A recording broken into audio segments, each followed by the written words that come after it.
आजभन्दा करिब 2500 वर्ष पहिले एक यस्तो महापुरुषको जन्म भयो जसको क्रान्तिकारी विचारले पुरा मानवताको इतिहासलाई बदलिदियो। आज संसारले त्यो महापुरुषलाई चिन्दछन् भगवान गौतम बुद्धको नामले। आउनुहोस् भगवान बुद्धको पुरा जीवनी सुनौं अबको क्रममा।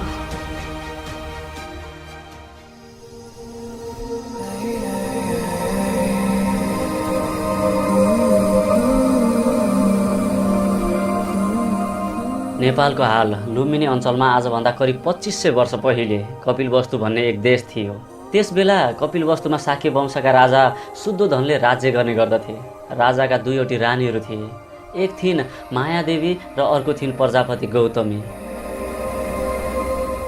कुरा हो आषाढ पूर्णिमाको। त्यस दिन कपिलवस्तुमा एक चाड मनाउने गरिन्थ्यो। रानी मायादेवी पनि उक्त चाड मानेर दुखी दरिद्रहरूलाई दान दिएर आफ्नो खोपीमा आराम गर्न गइन्। त्यसै बखत सुतेको समयमा उनले एउटा सपना देखिन्। सपनामा दिव्य देह भएका 4 जना देवताहरू आई रानी मायादेवीलाई पलङ समेत उठाई हिमालय पर्वततर्फ लिएर गए। रानीलाई देवताहरूले त्यही आसनमा राखे। देवकन्याहरू आएर रानीलाई अनुतप्त नामक दहमा लगेर नुहाइदिए। त्यस दहमा नुहाइसकेपछि रानी मनुष्य गन्ध रहित भइन्। त्यही समयमा तुसित देवलोकमा बस्ने बोधिसत्व सेतो वर्णको हात्तीको रूप धारण गरी आफ्नो सुँडले श्वेत कमल लिएर मायादेवी आराम गरिरहेको पलङलाई 3 पटक परिक्रमा गरी रानीको दाहिने काखी मुनिबाट पेटभित्र प्रवेश गरे।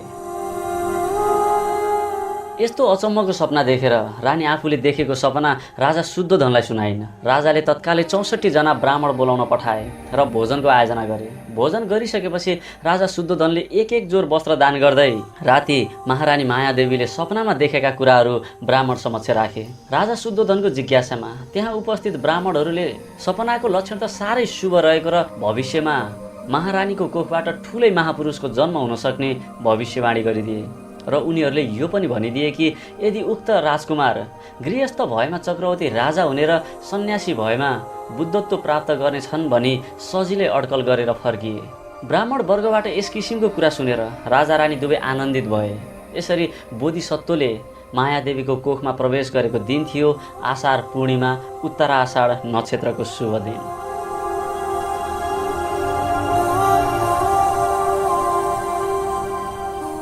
दिन हप्ता महिनामा प्रवेश गर्दै महारानीको गर्भ 10 महिनाको भयो। एक दिन मायादेवीलाई माइत जाने इच्छा लाग्यो र राजाले माइत जाने व्यवस्था गरिदिए। वैशाख पूर्णिमाको दिन थियो। रानी मायादेवी पालकीमा बसेर आफ्नो माइत देवदहको यात्रामा थिइन्। यात्राकै क्रममा बाटोमा एक लुम्बिनी नामक रमणीय वन थियो। त्यहाँ पुगेपछि रानीलाई एकैछिन आराम गर्ने इच्छा भयो। यसै क्रममा रानीलाई आफ्नो शरीरमा केही परिवर्तन हुन लागेको महसुस भयो। रानीको अवस्था बुझेर परिचारिकाहरूले त्यही कपडाको घेरा बनाइदिए। महारानी सालको वृक्षको हाँगा समातेर त्यही उभिरहन् र त्यही सालको वृक्ष मुनि मायादेवीले एउटा छोरा जन्माइन्। भनिन्छ कि त्यही समय पृथ्वीमा कम्पन पैदा भएको थियो। यो कम्पन यस कुराको चिन्ह थियो कि महापुरुषको जन्म भएको छ। रानी मायादेवी उक्त बच्चालाई लिएर राजकर्मचारीहरू सहित सिन्दुर जात्रा गरी कपिलवस्तु फर्किन्। राजकुमारको जन्मले पुरा कपिलवस्तुमा खुसियाली चलिरहेको थियो। राजा शुद्धोधनको राजमहलमा असित नाम गरेका एक प्रतापी ऋषि बालकलाई हेर्नका लागि आइपुगे। जब बालकलाई ऋषिको अगाडि ल्याइयो तब ऋषिले थाहा पाए कि यी कुनै सामान्य बालक होइनन्। बालकले पछि बुद्धत्व प्राप्त गर्न सक्ने देखेर खुसी हुँदै बालकको चरणमा वन्दना गरे। त्यो देखेर यति महान ऋषिले आफ्नो बालक छोरालाई वन्दना गरेकोमा राजा शुद्धोधन आश्चर्य मान्दै थिए। एकैछिनमा ऋषिले आफ्नो आँखाबाट आँसु झारे। यो देखेर राजा शुद्धोधन भयभीत भएर सोधे, तपाईले आँसु किन झार्नु भएको? के राजकुमारलाई कुनै नराम्रो घटना घट्ने छ र? राजाको प्रश्नमा ऋषिले भने, त्यसो होइन, म देखिरहेको छु कि यी बालकले बुद्धत्व प्राप्त गर्नेछन्। यस कुराले मलाई हर्ष भयो। तर जब यी बालकले बुद्धत्व प्राप्त गर्नेछन् म भने यस संसारबाट अरूप संसारमा जानेछु। भविष्यमा बुद्धको दर्शन नपाइने भयो भन्ने दुःखले मात्र मेरो आँखाबाट आँसु बर्सिएका हुन्। यति भनेर ऋषि दरबारबाट फर्किनु भयो। शाक्यकुलमा 5औं दिनमा नामाकरण गर्ने नियम थियो। त्यस दिन पुरै सहर सिगारिएको थियो। राजाले त्रिवेदमा पारङ्गत 108 ब्राह्मणलाई निमन्त्रणा दिएका थिए। विभिन्न प्रकारको भोजन गरिसकेपछि नामाकरणको बेला भयो। त्यहाँ उपस्थित 108 ब्राह्मणहरू मध्येमा राज, ध्वज, लक्षण, मन्ती कौण्डन्य, भोज, सुयाम र सुदत्त नाम गरेका अत्यन्तै विद्वान ब्राह्मणहरू पनि थिए। अन्तमा कौण्डन्य बाहेकका अन्य 7 जना पण्डितहरूले 2वटा औँला उठाएर यो घोषणा गरे, राजन यी बालक राजकाज सम्हाली गृहस्थ नै रहे भने अद्वितीय चक्रवर्ती सम्राट हुनेछन् र यदि उनले संसार त्यागेर सन्यासी बने भने त्रिलोकाचार्य सर्वज्ञ हुनेछन्। यसमा कुनै सन्देह छैन। तर 8 जना मध्ये सबैभन्दा कान्छा कौण्डन्य नामक पण्डितले भने एउटा मात्रै औँला उठाएर भने, महाराज, म यो निश्चयपूर्वक भनिरहेको छु कि यी बालक अवश्य नै बुद्ध बन्नेछन्।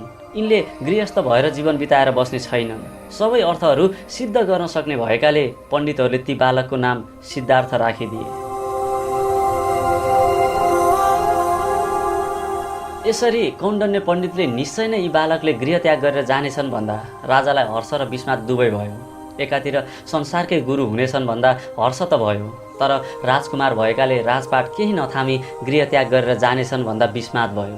त्यसपछि राजाले के देखेर गृहत्याग गरेर जानेछन् भनेर सोधे। यसको जवाफमा पण्डितहरूले भने, वृद्ध शरीर, रोगी शरीर, मृत शरीर र सन्यासी जस्ता रूपहरू देखेर यी बालक त्यागी भएर जानेछन् भन्ने जवाफ दिए। यस्तो कुरा सुनेर राजाले मेरो छोरालाई बुद्धत्वको कुनै खाँचो छैन, जसरी भए पनि छोरालाई चक्रवर्ती सम्राट बनाउन पाए पुग्छ। यस्तो निश्चय गरी राजाले दरबारमा यो घोषणा गरिदिए कि राजकुमारले कहिल्यै पनि वृद्ध मानिस, रोगी मानिस, मृत शरीर र सन्यासी जस्ता रूपहरू देख्न नपाउन्। कपिलवस्तुमा यो नियम निकै कडाइका साथमा लागू गरिएको थियो।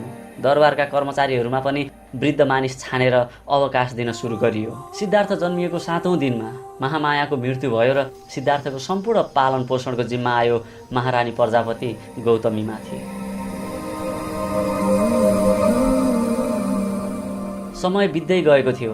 राजकुमारले बाललीला देखाउन थाले। आषाढ महिनाको दिन थियो। त्यस समय कपिलवस्तुमा खेती गर्ने उत्सव थियो। उत्सवमा राजाले हलो चलाएर खेती गर्नुपर्दथ्यो। जब हलो जोत्ने कार्यक्रम सुरु भयो, राजाले सिद्धार्थलाई धाइहरूको रेखदेखमा जामुनको रुखमुनि छोडेर जानुभयो। पछि राजाले खेत जोतेको हेर्न धाइहरूलाई पनि साह्रै इच्छा भयो र उनीहरूले सिद्धार्थलाई त्यही जामुनको रुखमा छोडेर गए। राजाले खेत जोतेको हेर्दा हेर्दै उनीहरूलाई फर्कन ढिला भयो। जब उनीहरू फर्केर आए तब राजकुमार पलटी कसेर ध्यानमग्न अवस्थामा थिए। अर्को आश्चर्यको कुरा, जामुनको रुखको छाया पनि सिद्धार्थ माथि नै परिरहेको थियो, जबकि त्यो छाया परसम्म हटेर जानुपर्दथ्यो। यस्तो देखेर धाइहरूले यो कुरा राजालाई सुनाए। राजा पनि आश्चर्यमा पर्दै राजकुमारलाई वन्दना गरे। समय बित्दै गएको थियो। जब सिद्धार्थ 14 वर्षको भए, रानी गौतमीले एउटा छोरा जन्माइन् जसको नाम नन्द र केही वर्षपछि उनले छोरी जन्माइन् जसको नाम नन्दा राखियो। सिद्धार्थको काकाको छोरा थिए देवदत्त र आनन्द। त्यस्तै भाइ पर्नेहरूमा थिए महानाम, बद्य र किम्बिल। राजकुमार सिद्धार्थ अध्ययनमा निकै अब्बल थिए। सिद्धार्थले आफ्नो अध्यापकसँग यस्तो गम्भीर प्रश्नहरू राखिदिन्थे कि प्रश्नको उत्तर दिन उनका अध्यापक अर्जुनलाई पनि घन्टौँ सोच्नुपर्ने हुन्थ्यो। सिद्धार्थ बाँसुरी वादन अत्यन्तै राम्रो बजाउने गर्दथे। अध्ययनमा उनले ऋग्वेद र अथर्ववेदको विशेष रूपले अध्ययन गरे। उनले ब्राह्मण र उपनिषद सहित अन्य धर्मग्रन्थहरूको पनि गहन अध्ययन गरेका थिए। जब विद्यालय छुट्टी हुन्थ्यो तब सिद्धार्थ आफ्ना साथीहरूलाई राजधानीका गण्यमान्य पण्डित, पुजारी र ब्राह्मणहरू भएको स्थानमा लिएर जाने गर्दथे र विभिन्न विषयहरूमाथि विचार विमर्श गर्ने गर्दथे। यसबाट सिद्धार्थलाई के ज्ञान भयो भने देशमा यस्ता अनेक आन्दोलन भइसकेका छन् जसमा ब्राह्मणहरूको एक छत्र अधिकारलाई चुनौती दिइरहेको थियो। यी आन्दोलन ती असन्तुष्ट निम्न वर्गहरूले मात्र चलाएका थिएनन्। जो सुधारवादी ब्राह्मणहरू थिए उनीहरू पनि त्यस आन्दोलनमा सम्मिलित थिए। साधु सन्यासीहरूलाई भेट्न र उनीहरूसँग धर्मचर्चा गर्न सिद्धार्थलाई रुचि बढ्दै गइरहेको थियो। उनका पिता राजा शुद्धोधन यस कुरालाई मन पराउँदैन थिए। उनलाई सिद्धार्थले कुनै न कुनै दिन राजमहल छोडेर सन्यासी बनेर जानेछन् भन्ने भयले सताइरहन्थ्यो। राजाले यस विषयमा आफ्ना कान्छा भाइ दृढ धनराज, जो देवदत्त र आनन्दका बुबा थिए, उनीसँग चर्चा गरे। राजाको यस्तो कुरा सुनेर भाइ दृढ धनराजले केही समय विचार गरेर राजा शुद्धोधनलाई भने, यदि तपाईँ मलाई सोध्नुहुन्छ भने सिद्धार्थको विवाह गरिदिनुहोस्। एकपटक गृहस्थ जीवनमा फस्ने बित्तिकै उनले सन्यासीको विचार भुल्नेछन्। राजा शुद्धोधनले यस कुरामा स्वीकारोक्ति गर्दै टाउको हल्लाए। महारानी प्रजापति गौतमीले विभिन्न देशका युवाहरूको सम्मेलन गरिन्, जसमा विभिन्न खेलकुदहरूको आयोजना गरियो, जसमा सिद्धार्थ, देवदत्तहरूले पनि सहभागिता जनाएका थिए। राजा शुद्धोधनकी बहिनी पामिता, जसका पति कोलियाका राजा दण्डपाणी थिए, उनीहरू आफ्नी छोरी यशोधरासँगै त्यस कार्यक्रममा उपस्थित थिए। सबै प्रतियोगिताहरूमा जस्तै धनुर्विद्या, खड्ग प्रयोग, घोडा दौड आदिमा सिद्धार्थ प्रथम भए। सिद्धार्थलाई यशोधराले पुरस्कार स्वरूप सेतो हात्ती प्रदान गरिन्। यो यशोधरा र सिद्धार्थको पहिलो भेट थियो। उनीहरूको दोस्रो भेट भने यसरी भयो। एक दिन सिद्धार्थ घुमेर राजमहल फर्किरहेका थिए। उनले एउटा सानो गाउँमा यशोधराले गरिब बच्चाहरूलाई उपचार गरिरहेको देखे। त्यस दिन सिद्धार्थलाई यशोधरासँग केही समय कुराकानी गर्ने अवसर मिलेको थियो। उनलाई यशोधरासँग आफ्नो विचार मिलेकोमा आश्चर्य पनि लागिरहेको थियो। एकपटक महारानी प्रजापति गौतमीले राजधानीका सबै युवतीहरूको मिलन समारोहको आयोजना गरिन्, जसको उद्देश्य सिद्धार्थका लागि राम्री दुलहीको खोजी गर्नु थियो। यस समारोहबाट त्यस कार्यमा सहज हुन्थ्यो भने जस्तै पनि भयो। यसै समारोहबाट सिद्धार्थका लागि यशोधरा नै योग्य छिन् भन्ने कुरा राजा शुद्धोधन, गौतमी अनि यशोधराका आमा पामिता र राजा दण्डपाणीलाई लाग्यो र सबैजना यसै कुरामा सहमत भए। त्यसै वर्षको शरद ऋतुमा सिद्धार्थ र यशोधराको विवाह भयो। समस्त राजधानीमा यो प्रसन्नताको दिन थियो। राजधानी कपिलवस्तु झण्डा र फूल आदिले सजाइएको थियो। सिद्धार्थ र यशोधराले ठुला गाउँ लगायत साना साना गाउँहरूको समेत भ्रमण गरे र निर्धन परिवारको लागि भोजन वस्त्र पनि बाँडे। राजा शुद्धोधनले नवविवाहित युगलका लागि ऋतु अनुरूपको 3वटा भवनहरू आफ्नै रेखदेखमा बनाउन लगाए। ग्रीष्मकालीन भवनको निर्माण पहाडको उचाइमा एक रमणीय स्थानमा गराए, तर वर्षा र शरद ऋतुका लागि भवन राजधानीमै बनाइयो।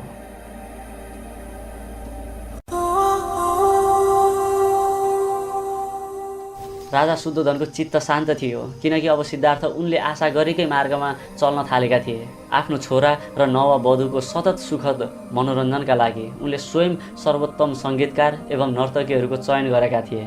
ग्रीष्म ऋतुमा जब छन्नको साथमा ग्रीष्मकालीन भवनमा गए, तब सिद्धार्थले यशोधरालाई ती स्थानहरू देखाए जुन उनले अहिलेसम्म देखेकी थिइन्। उनीहरू नयाँ नयाँ गाउँमा गएर त्यहाँका मानिसहरूको दुःख सुख र समस्याहरूलाई बुझ्दथे। मानिसहरू कैयौँ रोगहरूद्वारा पीडित थिए। उनीहरूले यस्ता परिवारहरूलाई पनि भेटे जसको 9-10 जना बच्चाहरू थिए र प्रत्येक बच्चा बिरामी थिए। तिनीहरूका बुबा आमाले चाहे जतिसुकै परिश्रम किन नगरून्, फेरि पनि ती सबै बच्चाहरूको भरण पोषण गर्न सक्ने पैसा कमाउन सक्दैन थिए।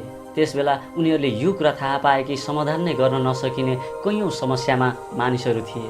यता दरबारभित्रको अवस्थाको बारेमा सिद्धार्थले धेरै हदसम्म थाहा पाइसकेका थिए। प्रत्येक अधिकारीहरू आवश्यकता र दुःख हटाउनुको सट्टा आफ्नो सत्ता कसरी बचाउन सकिन्छ भनेर त्यसको पछाडि लागिरहन्थे। यही कारणले उनलाई राजनीतिप्रति वितृष्णा उत्पन्न भइरहन्थ्यो। उनका पितालाई पनि धेरै अधिकारीहरू लाचारी र भ्रष्टाचारी छन् भन्ने थाहा थियो, तर पनि आफ्नो शासनको स्थायित्वका लागि राजाले तिनै व्यक्तिहरूमाथि निर्भर रहनुपर्दथ्यो। सिद्धार्थले अनुभव गरे, यदि आफ्ना पिताको स्थानमा उनी स्वयं राजा बने भने पनि यी सबै सहनु पर्दथ्यो। यदि मानिसहरूको हृदयबाट लोभ र ईर्ष्याको दुष्ट भावना निकालिदियो भने मात्रै स्थितिमा केही सुधार हुन सक्छ भन्ने कुरा उनले बुझेका थिए। यिनै कारणहरूले गर्दा आध्यात्मिक मुक्ति मार्गमा चल्ने उनको इच्छा अझै बलवान बन्दै गइरहेको थियो। समय बित्दै गयो। यशोधरालाई यो कुरा थाहा थियो कि एक दिन सिद्धार्थले सद्धर्मको खोजीका लागि दरबारको त्याग गर्नुहुनेछ। यसै डरलाई मनमा राखेर यशोधराले एक दिन सिद्धार्थलाई आफ्नो पेटतिर इसारा गरेर भनिन्, हाम्रो प्रेमको चिनो मेरो पेटमा हुर्किरहेकोमा म एकदमै प्रसन्न छु। तपाईँ छोरा चाहनुहुन्छ कि छोरी? यस कुराबाट सिद्धार्थलाई आनन्द त लागिरहेको थियो, तर यही कुराको बीचमा कतै चिन्ता र बन्धनको बीज विद्यमान छ भन्ने महसुस सिद्धार्थले गरे। यसै बीचमा सिद्धार्थले भने, चाहे हाम्रो सन्तान छोरा होस् कि छोरी, म खुसी नै हुनेछु। गोपा, तिमीले यो कुरा आमालाई बतायौ? यशोधराले भनिन्, अहिले त मैले तपाईँलाई मात्र बताएँ, आज बेलुका नै गएर बताउनेछु। यति सुनेर सिद्धार्थ महल बाहिर निस्किए। उनलाई समाजमा भएको अपार दुःख, राजदरबारमा हुने राजकर्मचारीहरूका षड्यन्त्र, मानिसका लोभ मोह, पद लोलुपता जस्ता कुराहरू सम्झेर आफूलाई गहिरो दलदलमा फँसेको अनुभव गर्न थाले। उनी यस कुराहरूबाट छुटकारा पाउन चाहन्थे। यस कुरामा उनी कति पनि ढिलो नहोस् भन्ने मनसाय थियो, तर पनि यशोधरालाई यस समयमा साथ दिनुपर्छ भन्ने लाग्यो।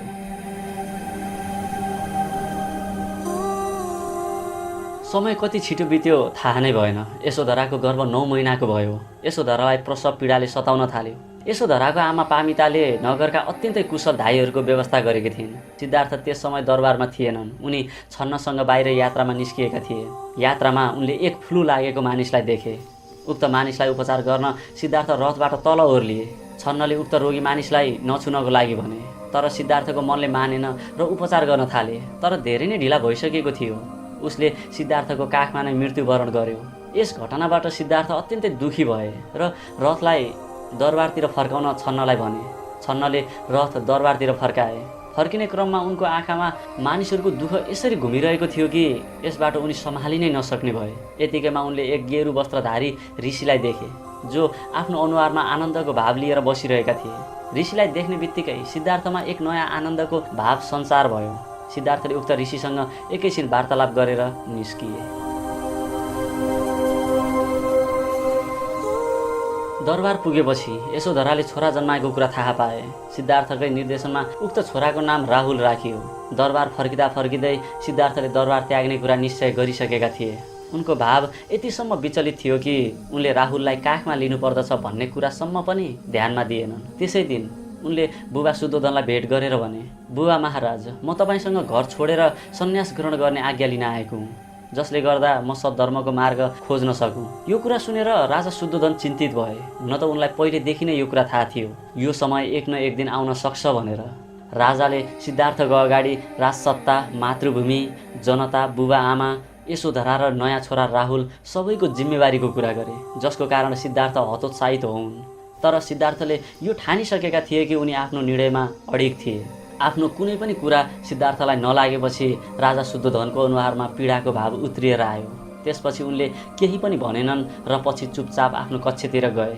राजा शुद्धोधनले उदयनलाई बोलाएर भने, सिद्धार्थले दरबार त्याग्ने कुरा गरेका छन्, जसरी हुन्छ सिद्धार्थलाई रोक्ने कोसिस गर।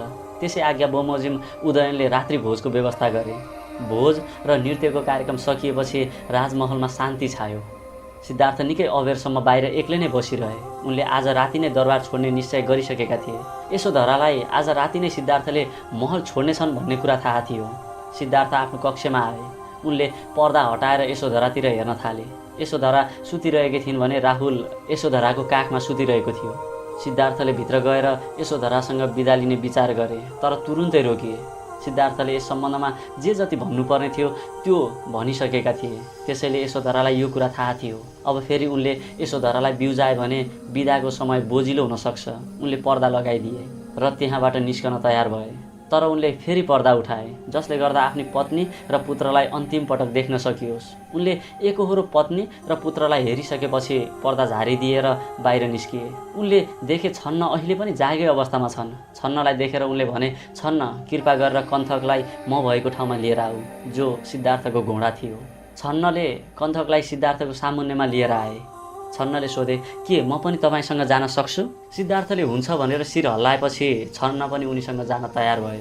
त्यसपछि दुवैजनाले राजमहल प्राङ्गण पार गरे। बाहिर निस्किएपछि सिद्धार्थले राजधानीलाई अन्तिम पटक हेरेर सोचे, यदि म सद्धर्मको मार्ग खोज्नमा विफल रहेँ भने कहिल्यै पनि कपिलवस्तु फर्कने छैन। मनमा यति सङ्कल्प गरेर उनीहरू अत्यन्तै तीव्र रूपमा दक्षिणतर्फ निस्किए। बाटोमा अनुमा नदी बगिरहेको थियो। त्यो नदी पनि पार गरेर सिद्धार्थ र छन्न एक जङ्गलको किनारमा रोकिए। सिद्धार्थले त्यहाँ आफ्नो तलवारले आफ्नो कपाल काटी तलवार र कण्ठहार छन्नलाई दिँदै, यो मेरो बुबालाई दिनु र उहाँलाई म माथि विश्वास राख्नु भनेर भनिदेऊ। मैले केवल आफ्नो स्वार्थको कारण उत्तरदायित्वबाट भाग्न घर छाडेको होइन। म अब सबै प्राणी मात्रको तर्फबाट अगाडि बढिरहेको छु। कृपया बुबा र आमालाई मेरो तर्फबाट सान्त्वना दिनु। यशोधरालाई पनि धैर्यताका साथ बस्न लगाउनु। यसो भन्दा भन्दै छन्नको आँखाबाट आँसुका धारा बग्न थाले। मन नहुँदै पनि राजकुमारको आज्ञा पालन गरेर भने, जस्तो तपाईँ भनिरहनु भएको छ म त्यस्तै नै गर्नेछु। तर राजकुमार, हामी सबैलाई याद राख्नुहोला, जब तपाईँ सद्धर्मको मार्ग खोज पुरा गर्नुहुनेछ फर्कन नभुल्नुहोला। सिद्धार्थले शिर हल्लाएर हुन्छ भनेर मुस्कुराए। त्यसपछि छन्न त्यहाँबाट कपिलवस्तु फर्कनका लागि सिद्धार्थसँग छुट्टिए।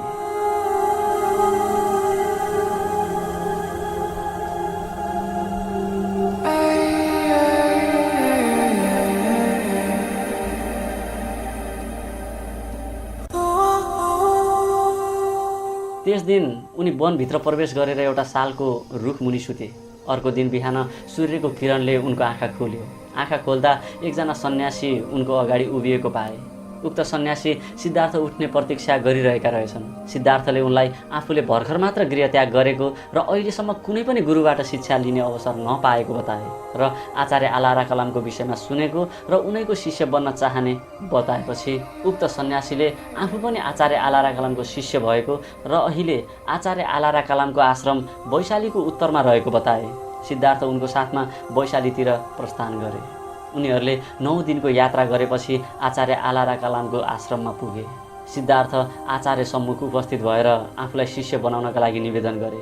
उनको निवेदन सुनेर आचार्यले भने, सिद्धार्थ, तिमीलाई शिष्यको रूपमा पाउँदा मलाई अत्यन्तै प्रसन्नता हुनेछ। यदि तिमीले मेरो साधना पद्धति अनुसार साधना गर्यौ भने तिमी छोटो समयमै मेरो शिक्षाको फल प्राप्त गर्नमा सक्षम हुनेछौ। सिद्धार्थले आचार्यलाई साष्टाङ्ग दण्डवत गरे। सिद्धार्थले साधना सुरु गरिदिए। उनले आचार्यले भनेका कुराहरू केवल 4 दिनदेखि 1 हप्ताभित्र त्यो कुरा प्राप्त गरेर फेरि आचार्यलाई त्योभन्दा अगाडिको कुरा सोध्न आउँथे। आचार्य आलारा कालम उनले साधनामा प्रगति गरेको देखेर प्रसन्न थिए। सिद्धार्थले अनन्त आकाशको अनुभूति गरिसकेका थिए, तर पनि उनलाई आफ्नो प्रगाढ चिन्ता र दुःखबाट मुक्त हुन सकेका छैनन् भन्ने लागिरहेको थियो। आचार्यले उनलाई अझै अगाडि बढेर अब तिमीले असीम आत्मजागृतिको क्षेत्रको अनुभूति गर्नुपर्छ भनेर सिकाए। सिद्धार्थले असीम आत्मजागृतिको अनुभव मात्र 2 दिनमा प्राप्त गरे। 1 महिनाभन्दा पनि कम समयमा सिद्धार्थले अपदार्थताको स्थिति प्राप्त गरे र त्यो कुरा आचार्य समक्ष राखे। आचार्य अत्यन्तै प्रसन्न भएर सिद्धार्थको प्रशंसा गरेर आफू पनि त्यही स्थितिमा रहेको हुँदा अब दुवै मिलेर भिक्षु समुदायलाई शिक्षा दिने निमन्त्रणा दिए। तर सिद्धार्थको लक्ष्य कुनै सम्प्रदायको नेता बन्नु थिएन, बरु साँचो मुक्ति मार्ग खोज्नु थियो। सिद्धार्थले गुरुलाई प्रणाम गर्दै उत्तर दिए, आदरणीय आचार्य, यो नै मेरो अन्तिम लक्ष्य होइन, जसको खोजीमा म निस्किएको छु। तपाईँले मलाई साथमा राखेर जुन शिक्षा दिनुभयो त्यसका लागि धन्यवाद स्वीकार गर्नुहोस्। अब म भिक्षु समुदाय छोडेर जान चाहन्छु। यस कुराले आचार्य आलारा कलम निराश भए। अघिल्लो दिन फेरि सिद्धार्थ आफ्नो लक्ष्य प्राप्त गर्नका लागि त्यहाँबाट हिँडे। सिद्धार्थले त्यहाँबाट निस्किएर गङ्गा पार गरेर मगध साम्राज्यभित्रसम्म गइरहे। सिद्धार्थको चाल चलन देखेर जो कोही पनि उनीबाट प्रभावित हुने गर्दथे। एक दिन सिद्धार्थबाट प्रभावित भएर मगध राज्यका राजा बिम्बिसार उनलाई भेट्न आए। राजाले उनलाई दरबारमा जानका लागि विभिन्न लोभहरू देखाए, तर पछि सिद्धार्थ कपिलवस्तुको राजकुमार भएको कुरा थाहा पाएपछि आश्चर्यचकित भए। लज्जित हुँदै क्षमा मागे। त्यहाँ सिद्धार्थ र राजा बिम्बिसारको मित्रता भयो। सिद्धार्थको गुरुको खोज जारी नै रहेको थियो। यतिकैमा उनले उद्योग रामपुत्रको बारेमा सुने, जो अहिले 75 वर्षका थिए र ध्यानको गहिरो स्थिति प्राप्त गरेका थिए। सिद्धार्थ त्यतै लागे। सिद्धार्थले उद्योग रामपुत्रकोमा पुगेर आफूलाई शिष्य बनाउनका लागि अनुरोध गरे। रामपुत्रले उनलाई शिष्यको रूपमा ग्रहण गरेर ध्यानको प्रथम चरणको अभ्यास गर्न भने। तर सिद्धार्थले अपदार्थताको चरणसम्म ध्यान साधना गरिसकेका छन् भनेर सुनाए। उद्योगले त्यस स्थितिको परीक्षा लिए, त्यसमा उनी सफल भए। त्यसपछि आचार्यले सिद्धार्थलाई निर्विचार स्थितिको ध्यान गर्न सुझाव दिए। सिद्धार्थले 1 महिनाभित्रमै उद्योग रामपुत्रले भनेअनुसारको स्थितिलाई प्राप्त गरे। आचार्य सिद्धार्थको प्रतिभा देखेर अत्यन्तै प्रभावित भए। उनले संयुक्त रूपमा आश्रमवासीहरूलाई मार्गनिर्देशन गर्न र आफ्नो मृत्युपछि उद्योग रामपुत्रको पद सम्हालेर बस्न सक्छौ भनेर सुझाव दिए। तर सिद्धार्थले विनम्रतापूर्वक उक्त पदलाई स्वीकार गर्न असमर्थ भएको कुरा व्यक्त गरिदिए, किनभने निर्विचारको स्थिति प्राप्त गर्नु पनि परम मुक्ति थिएन। त्यसैले सिद्धार्थले त्यस भिक्षु सङ्घलाई पनि छोडेर जाने कुरा व्यक्त गरे। त्यहाँ रहँदा कौण्डन्य उनको प्रिय मित्र बनेका थिए। कौण्डन्य तिनै थिए जो सिद्धार्थको न्वारानको दिन 1 औँला उठाएर सिद्धार्थले गृहत्याग गर्ने घोषणा गरेका थिए। सिद्धार्थले भिक्षु सङ्घ छोडेर जाँदा कौण्डन्य सबैभन्दा बढी दुखी थिए। उनी पहाडको फेदसम्म सिद्धार्थलाई छोड्न आए। सिद्धार्थले 2 सर्वोच्च आचार्यहरूबाट शिक्षा पाएर अध्यात्मको क्षेत्रमा धेरै कुराहरू प्राप्त गरेका थिए, तर उनको मूलभूत प्रश्न भने अझै अनुत्तरित थियो। उनले के अनुभव गरे भने अब कुनै पनि आचार्यले यसभन्दा धेरै शिक्षा दिन सक्दैनन्। त्यसैले सम्बोधि प्राप्तिका लागि उनी स्वयंले साधना गर्नुपर्नेछ। यसरी उनी उरुबेला गाउँको नजिकै रहेको नैरञ्जना नदीको किनारमा बसेर शरीर पीडन तप गर्न थाले। शरीर पीडन तप गरेको 4थो महिनामा कौण्डन्य र बाँकी 4 जना मित्रहरू सिद्धार्थलाई खोज्दै आए। जब कौण्डन्यले पनि उद्योग रामपुत्रको आश्रममा रहँदा निर्विचारको स्थिति प्राप्त गरे, त्यसपछिको शिक्षाका लागि उनीहरूले सिद्धार्थलाई खोज्न थाले। 4थो महिनादेखि सबै मिलेर शरीर पीडन तपमा रत रहे। बाँकी 5 जना सिद्धार्थले गरेको तपस्या देखेर उनीहरूको पनि मुटु काप्थ्यो र यस्तो तपस्या त कसैले पनि गर्न सक्दैन भनेर ठान्दथे। शरीर पीडन तपले उनको शरीर एकदमै जीर्ण बन्दै गइरहेको थियो। उनीहरूले अन्नको भोजन गर्न पनि छाडिसकेका थिए। सारा प्रयासका बावजुद पनि सम्बोधिको नामो निशान देखा परेको थिएन। एक दिनको कुरा हो, सिद्धार्थ नैरञ्जना नदीमा नुहाउन र वस्त्र धुन प्रवेश गरेर फर्कने बेलामा उनको जीर्ण शरीरले उनको साथ नै छोड्ला जस्तो भयो। सिद्धार्थले आँखा नै देखेनन्। उनले बल्ल बल्ल पानीमा छोएको रुखको एक हाँगा समातेर उभिरहे। जबसम्म उनी आफूलाई सम्हाल्न सक्ने भएनन्, उनी त्यही उभिरहे। केही समयपछि सिद्धार्थ नदी बाहिर निस्किएर जङ्गलतिर जान थाले। उनी त्यही पल्टिए। त्यसै समयमा सुजाता नाम गरेको एक बालिकाले देवतालाई चढाउन लिएर आएको दुध सिद्धार्थको मुखमा राखिदिइन् र सिद्धार्थको होस आयो। त्यसपछि सिद्धार्थलाई यो कुरा थाहा भयो कि उनको शरीर पीडन तपको मार्ग अर्थहीन छ भनेर। उनलाई यो कुराको बोध भयो कि सम्बोधिका लागि शरीर पनि स्वस्थ हुनुपर्दछ र त्यसका लागि भिक्षुले भोजन गर्न आवश्यक हुन्छ भनेर। उनले शरीर पीडन तपको मार्ग छोडिदिए र भोजन गरे। यो देखेर कौण्डिन्य सहितको 5 जना सन्यासीहरूले ठाने कि सिद्धार्थ आफ्नो सम्बोधिको मार्गलाई बीचमा छोडिदिएका छन्। अब हामीले सिद्धार्थलाई विश्वास गर्नुको कुनै अर्थ छैन। कौण्डिन्यले भने अब हामी अन्तै साधना स्थल खोज्नु पर्दछ। यति भनेर सिद्धार्थलाई थाहा पनि नदिए 5 जनाले सिद्धार्थलाई छोडिदिए। उनीहरूको अनुपस्थितिले सिद्धार्थलाई केही खल्लो बनायो। तर सिद्धार्थलाई जुन मार्ग मिलेको थियो त्यसमा उनलाई पुराका पुरा विश्वास थियो। उनले मनमा नै सोचे कि जुन दिन म सम्बोधि प्राप्त गर्नेछु उनीहरूलाई सम्झाएर आफ्नो मार्गमा ल्याउनेछु। यति सोचेर उनी मध्यम मार्गको अभ्यास गर्न थाले।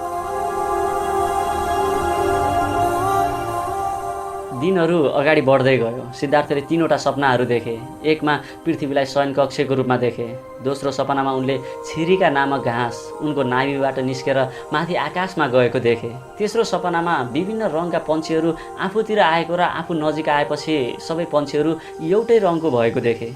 यस सपनाबाट सिद्धार्थलाई महान सम्बोधि प्राप्तिको आभास भइरहेको थियो। सिद्धार्थ गौतमले कपिलवस्तु छोड्नुभएको 7 वर्ष बितिसकेको थियो। दरबार छोड्नुभएको 7औं वर्षको वैशाख शुक्ल पूर्णिमाको दिनमा उहाँले सम्बोधि प्राप्त नभएसम्म नउठ्ने प्रण गरेर पद्मासनमा बस्नुभयो। त्यस दिनको कुरा हो। सिद्धार्थको आत्मजागृतिका कारण चित्त, शरीर र श्वासन क्रिया पूर्णतः एकाकार भएको थियो। गहन समाधिको अवस्थामा उहाँले आफ्नो शरीरमा असङ्ख्य प्राणीहरूको अवस्थालाई अनुभव गर्न सक्नुहुन्थ्यो। उहाँलाई जीवधारी र अन्य प्राणी, खनिज, घाँस, कीट, पतंग, पशु र मानव उहाँभित्र समेटिएका छन् जस्तो लाग्दथ्यो। उहाँले आफ्ना विगत जन्म र मृत्युलाई देख्नुभयो। उहाँले हजारौं सृष्टि तथा ग्रह नक्षत्रको रचना एवं विनाश देख्नुभयो। यो उहाँको सृष्टि दर्शनको पहिलो चरण थियो। सिद्धार्थ गौतम अझै पनि गहन समाधिको गहिराइमा जानुभयो र उहाँले जान्नुभयो कि कसरी असङ्ख्य प्राणीहरू असङ्ख्य जन्म र मृत्युको बीचबाट अगाडि बढ्दछन् भनेर।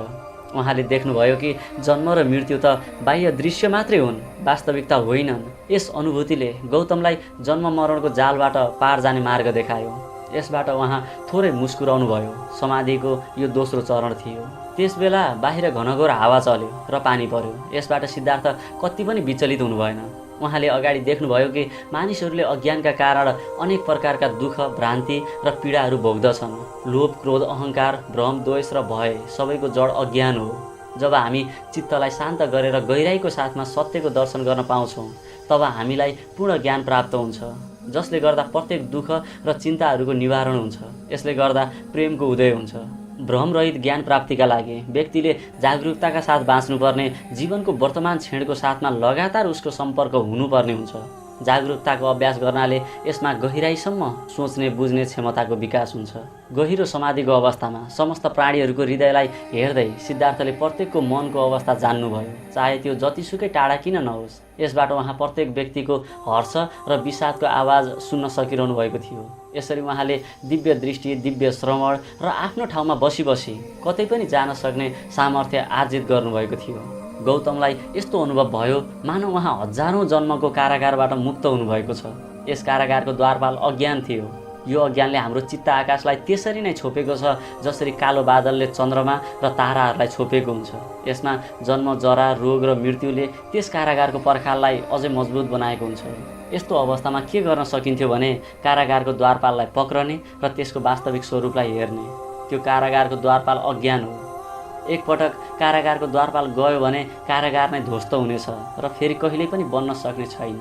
यी कुराहरू आफूलाई अनुभव भइसकेपछि सिद्धार्थ गौतमले मनमा नै भन्न थाल्नुभयो, ए कारागारका प्रहरी, मैले तिमीलाई देखिसकेँ। कैयौँ जन्मदेखि तिमीले मलाई जन्म मरणको कारागारमा बन्द राखेका थियौ, तर अब मैले तिम्रो वास्तविक स्वरूप राम्रोसँग चिनिसकेको छु। अबदेखि तिमीले मेरा लागि अरू कारागारको निर्माण गर्न सक्ने छैनौ। सिद्धार्थ गौतम अब बुद्ध बनिसक्नु भएको थियो। उहाँले बोधि वृक्षको मुनि बसेर अगाडि आकाशको क्षितिजमा चम्किरहेको तारालाई आज यसरी हेरिरहनु भएको थियो कि आज पहिलोपल्ट त्यो ताराहरू देखिरहनु भएको छ। बुद्धले ती ताराहरूलाई त्राटकको दृष्टिले हेर्नुभयो र बुद्ध बनिसकेपछि पहिलोपटक करुणामय भावमा आवाज निकाल्नुभयो। समस्त प्राणीहरूको अन्तरालमा सम्बोधिको बीज लुकेको छ। फेरि पनि हामी हजारौँ जन्म मरणको सागरमा डुब्दै आइरहेका छौँ।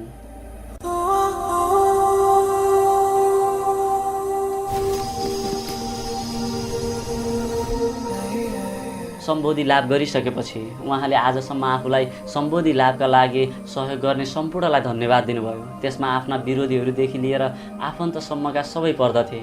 यसरी हाम्रो विरोधीहरूले पनि हामीलाई केही न केही सिकाइरहेका हुन्छन् भनेर जान्न सकिन्छ। बुद्धले आफ्नो कपिलवस्तुका प्रजाहरूलाई सम्झनुभयो। आफ्ना आमा बुबा, पत्नी यशोधरा, छोरो राहुल, भाइहरू छन्न, राजा बिम्बिसार र कौण्डन्यसहित 5 जना सन्यासीहरूलाई सम्झनुभयो, जसलाई उहाँले सम्बोधि प्राप्तिपछि आफूले पाएको ज्ञान बाँड्ने बाचा गर्नुभएको थियो। ज्ञान प्राप्तिपछि 7 हप्तासम्म भगवान बुद्ध त्यही बोधि वृक्ष मुनि सम्बोधिको प्राप्तिको आनन्दमा रहनुभयो।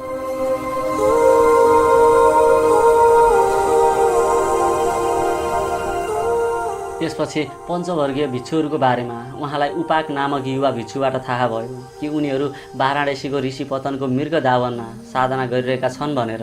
त्यहाँबाट बुद्ध उनीहरू भएतर्फ लाग्नुभयो। उहाँ नैरञ्जना नदीको किनारै किनार हुँदै पाटली गाउँ पुग्नुभयो। फेरि त्यहाँबाट गङ्गा नदीको किनारै किनार काशी राज्यको राजधानी वाराणसी पुग्नुभयो। पहिला त भगवान बुद्धलाई टाढैबाट आउनुभएको देखेर पञ्चवर्गीय भिक्षुहरूले सिद्धार्थले सद्धर्मको मार्ग छोड्नु भएको थियो भन्ने मानेर स्वागतसम्म पनि नगर्ने एक आपसमा विचार बनाए। तर घटना घटिसकेको थियो, उनीहरूलाई थाहै थिएन। जसै भगवान बुद्ध पाइलाहरू चाल्दै अगाडि आउनुभयो, उहाँमा दुर्लभ आध्यात्मिक शक्तिको आभास हुन्थ्यो। यही शक्तिको प्रभावले सिद्धार्थलाई अपमान गर्ने उनीहरूको इच्छा तिरोहित भयो र हठात 5 जना बुद्धको सेवामा तत्पर भए। बुद्धलाई आसनमा बसाएपछि कौण्डन्यले शरीर पीडन तपको मार्ग बीचमै छोड्नु भएको लगायत जिज्ञासाहरू राखे। भगवान बुद्धले आफूले सद्धर्मको मार्ग पत्ता लगाएको र यस मार्गको नाम मध्यम मार्ग भएको र जसमा सबै प्रकारका अतिका लागि कुनै पनि स्थान नभएको बताउनुभयो। उहाँले भन्नुभयो, यो मार्गले ज्ञान र शान्तिको पथमा अग्रसर हुने क्षमता राख्दछ। यो पवित्र अष्टाङ्गिक मार्ग हो। यसको माध्यमबाट सम्यक ज्ञान, सम्यक विचार, सम्यक बाणी, सम्यक कर्म, सम्यक जीवनयापन, सम्यक प्रयास, सम्यक चेतना र सम्यक एकाग्रता सम्भव हुन्छ। यस मार्गलाई म यसकारण सम्यक मार्ग भन्छु किनकि यसमा न कष्टदेखि बाँच्ने काम गरिन्छ न त्यसलाई अस्वीकार नै गरिन्छ। यसमा कष्टसँग सिधै सामना गरिन्छ, जसले गर्दा त्यसलाई हटाउन सकियोस्। भगवान बुद्धले उनीहरूलाई 4 आर्य सत्यको बारेमा पनि धर्मदेशना दिनुभयो। भगवान बुद्धको धर्मदेशनाबाट कौण्डन्यलाई सम्बोधि प्राप्त भयो भने बप्प, भद्य, महानाम र अश्वजीले अर्हत ज्ञान प्राप्त गरे। शीघ्र नै काशी र मगध राज्यका धेरै मानिसहरूले बुद्ध र उनका शिष्यहरूको बारेमा सुने। उनीहरूलाई शाक्य वंशका राजकुमारले सम्बोधि प्राप्त गरेका छन् र उनी वाराणसीको नजिकै ऋषिपतनमा बसेर सद्धर्मको शिक्षा दिइरहेका छन् भन्ने ज्ञात भयो। धेरै सन्यासीहरू जसले अहिलेसम्म मोक्षको मार्ग पाएका थिएनन्, उनीहरू पनि उत्साही भएर सबैतिरबाट ऋषिपतन आउन थाले। बुद्धको देशना सुनेर अधिकांश सन्यासीहरूले भिक्षु बन्न स्वीकार गरे। यसरी बुद्धको शिष्यहरूको सङ्ख्या तेजसँग बढ्न थाल्यो।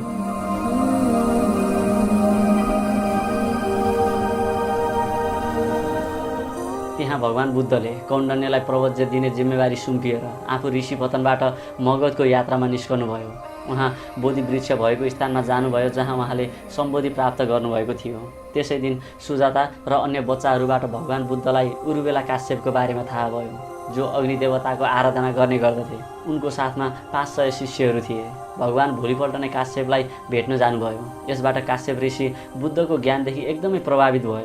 बुद्धले उनलाई अनात्माको शिक्षा दिनुभयो। यस सम्बन्धमा काश्यपसँग थुप्रै प्रश्नहरू थिए। बुद्धले ती प्रश्नहरूको उत्तर सहजताका साथ दिनुहुन्थ्यो। बुद्धसँग भेटिसकेपछि उनलाई लाग्यो कि उनको यतिका समय यत्तिकै खेर गयो। अघिल्लो दिन काश्यपले आफ्ना 500 शिष्यसँग छलफल गरेर आफू बुद्धको शिष्य बन्ने घोषणा गरिदिए। यसबाट 500 शिष्य पनि बुद्धको शिष्य बन्न तयार भए। यसरी उनीहरू बुद्ध समक्ष प्रणत भएर 3 पटक बुद्धम शरणं गच्छामि, धम्मम शरणं गच्छामि र सङ्घम शरणं गच्छामिको उच्चारण गरे।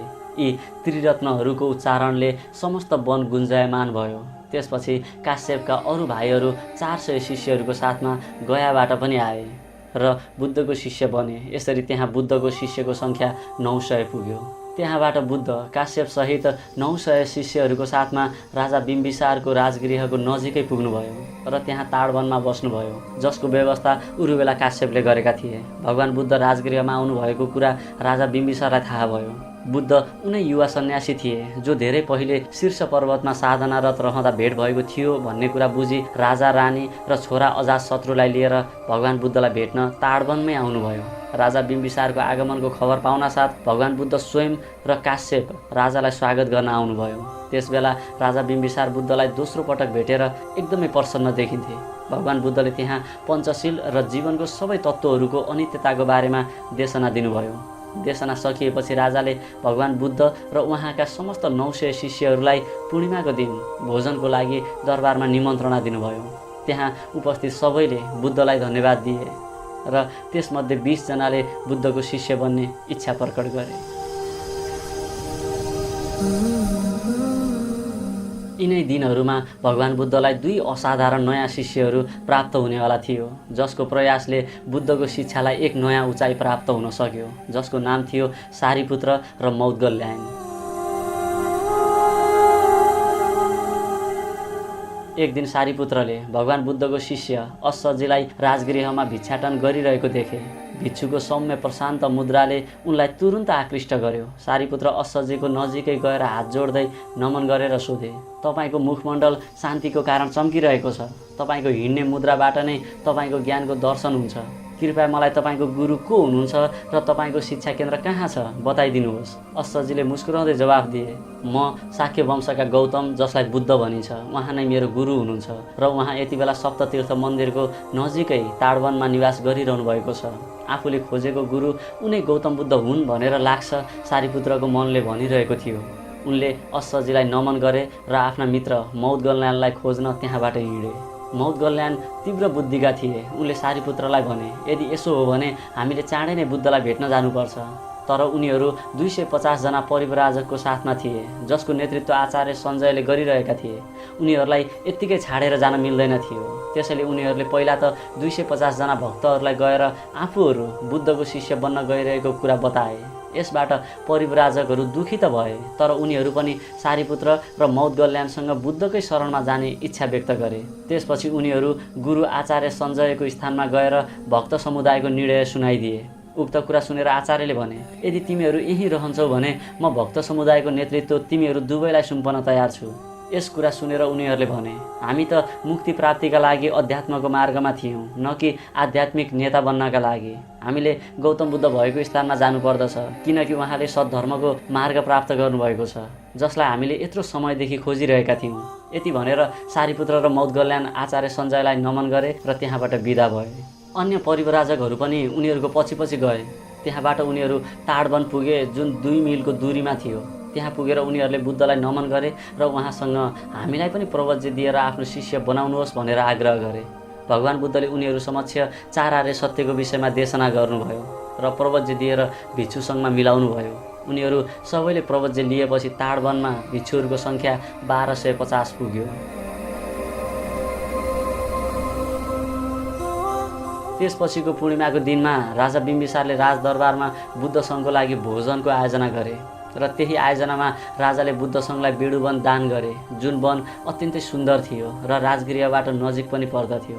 त्यसबेला भगवान बेडुवनमा हुनुहुन्थ्यो। कपिलवस्तुबाट कालुदही र छन्न भगवान बुद्ध मगधमा हुनुभएको समाचार पाएर भेट्न आए। भगवान बुद्धले उनीहरूसँग लामो समय कुराकानी गर्नुभयो र त्यस वर्षको वर्षाकालपछि कपिलवस्तु फर्कने सल्लाह गर्नुभयो। कालुदही बुद्धबाट प्रभावित भएर भेट भएको 1 हप्तापछि भिक्षु बने भने छन्नले यशोधरालाई सोधेर मात्र भिक्षु बन्ने योजना बनाए। वर्षाकाल सकिएपछि भगवान बुद्ध 300 शिष्यहरूको साथमा कपिलवस्तु फर्किनुभयो। कालुदही र छन्न भने 1 महिना पहिला नै बुद्धको आगमनको खबर दिन कपिलवस्तु पुगेका थिए। बुद्धलाई स्वागत गर्न राजा शुद्धोधन नगरको द्वारसम्म गए। जब भगवान बुद्ध र राजाको भेट भयो, राजा शुद्धोधनले आँखाभरि आँसु बनाउँदै भने, तिम्रो महल छोड्ने निर्णय कति सही रहेछ भनेर मैले आज बुझिसकेको छु र मलाई थाहा थियो तिमी हामीलाई भेट्न एक दिन आउँछौ भनेर।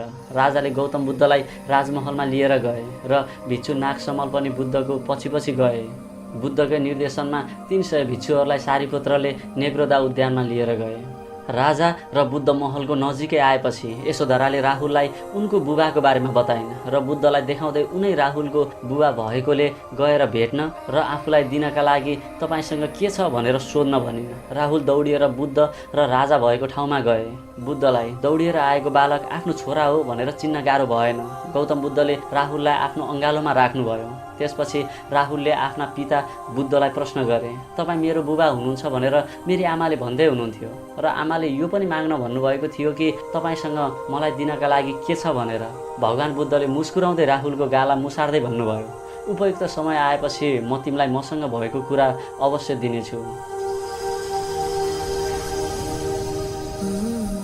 त्यसपछि गौतम बुद्धलाई भेट्न रानी गौतमी, यशोधरा, बहिनी नन्दा आए। तर रानी गौतमी र यशोधराको आँखाबाट आँसु नरोकिने गरी बग्न थाल्यो। यो प्रसन्नता र पुनर्मिलनको आँसु थियो। गौतम बुद्धले उनीहरूलाई रुन दिनुभयो। त्यस दिन भगवान बुद्ध र नागसमलले दरबारमै भोजन गरे। त्यस बेलासम्म युद्ध विद्या सिक्न गएका भाइ नन्द पनि आइसकेका थिए। त्यहाँ बुद्धले आफ्नो परिवारका सदस्यहरूलाई आफ्नो अनुभवहरू सुनाउनु भयो र अन्तमा बुद्धले अब नेग्रोदा उद्यानमा आफ्ना शिष्यहरू भएको स्थानमा जानुपर्ने कुरा सुनाउनु भयो। राजाले 7 दिनपछि भिक्षु सङ्घलाई भोजनका लागि आमन्त्रित गरे।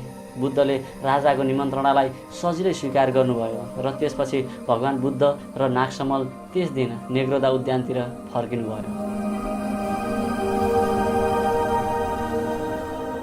कपिलवस्तुमा समस्त नगरवासीहरूका लागि बुद्ध फर्किएको कुरा चर्चाको विषय बनेको थियो। एक हप्तापछि राजदरबारमा बुद्ध सङ्घका लागि भोजनको आयोजना गरियो। भोजनपछि भगवान बुद्धले देशना दिनुहुँदै भन्नुभयो, दुःख जीवनको यथार्थ सत्य हो, तर त्यसबाट छुटकारा पाउन सकिन्छ र त्यसका लागि प्रज्ञाको पथमा चल्नु पर्दछ, जसको लागि सचेतना बनाइराख्नु पर्दछ। सचेतनाका लागि श्वासन क्रियामाथि नियन्त्रण राख्नु पर्दछ। त्यहाँ उहाँले 4 आर्य सत्यको बारेमा बताउनुभयो र दान पारमिता, शील पारमिता, प्रज्ञा पारमिता, क्षान्ति पारमिता, वीर्य पारमिताको बारेमा बताउनुभयो, जसबाट मुक्ति सम्भव हुन्छ। त्यहाँ भगवान बुद्धको भाइ नन्दले भिक्षु बन्ने विचार राखे र उनी भिक्षु बने। कपिलवस्तुको नेग्रोदा उद्यान छिटै नै एक बिहारमा परिणत भयो। कपिलवस्तुका उच्च घरानाका युवाहरू अनिरुद्ध, बद्य, भृगु, किम्बिल साथै बुद्धका काकाका छोराहरू देवदत्त र आनन्दले 1 महिनापछि भिक्षुको प्रवज्य लिए, जो भगवान बुद्धको प्रमुख शिष्यहरूमै गनिन्थे। कपिलवस्तुबाट बुद्ध 120 शिष्यहरूको साथमा मगध फर्किनुभयो। बेडुवनमा नै रहँदा महाकाश्यप बुद्धलाई भेट्न आए। उनी गुरुको खोजीमा रहेछन्। उनले जीवनप्रतिको क्षीण भङ्गुरता अनुभव गरेर बुद्धको शरणमा आएका थिए। महाकाश्यपले आफ्नो श्रीमतीलाई पनि सङ्घमा सम्मिलित गराउन चाहन्थे, तर भगवान बुद्धले त्यो समय अहिले आइसकेको छैन, त्यसैले केही समय प्रतीक्षा गर्नुपर्ने छ भन्नुभयो। एकपटकको कुरा हो, भगवान बुद्ध बेडुवनमा नै हुनुहुन्थ्यो। सुदत्त नामक एकजना व्यापारी आफ्ना व्यापारको सिलसिलामा कौशल राज्यबाट मगध जाने आउने गर्दथे। एक दिन उनी मगध आउँदा सहरमा निकै उल्लास थियो। त्यो के को उल्लास हो, त्यहाँ के हुन गइरहेको छ उनले बुझ्न सकेका थिएनन्। उनले सहरका आफ्ना साथीलाई के को उपलक्ष्यमा यी सबै व्यवस्था गर्न लागि हो भनेर सोधे।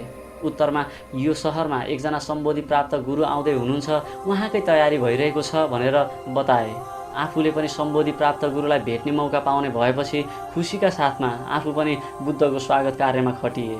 भोलिपल्ट बुद्ध उक्त नगरमा आउनुभयो र प्रवचन गर्नुभयो। बुद्धको अहिंसावादी र शान्तिबारेको प्रवचन सबैले सुने। बुद्धको प्रवचनबाट सबै मानिस प्रभावित भए।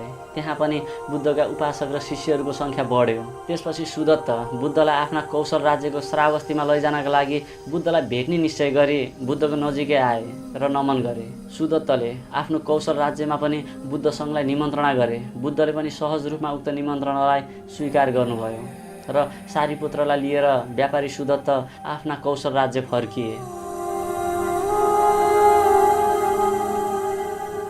उनको गाउँ कौशल राज्यको राजधानी श्रावस्ती थियो। बुद्धलाई राख्नका लागि व्यापारी सुदत्तले विभिन्न ठाउँहरू हेरे, तर कहीँ पनि त्यस्तो ठाउँ देखेनन् जहाँ बुद्ध सङ्घलाई राख्न सकियोस्। उनी ठाउँ खोज्दा खोज्दा निकै थाकिसकेका थिए। अब एक ठाउँ मात्र बाँकी थियो, त्यो हो राजकुमार जेतको जेत वन।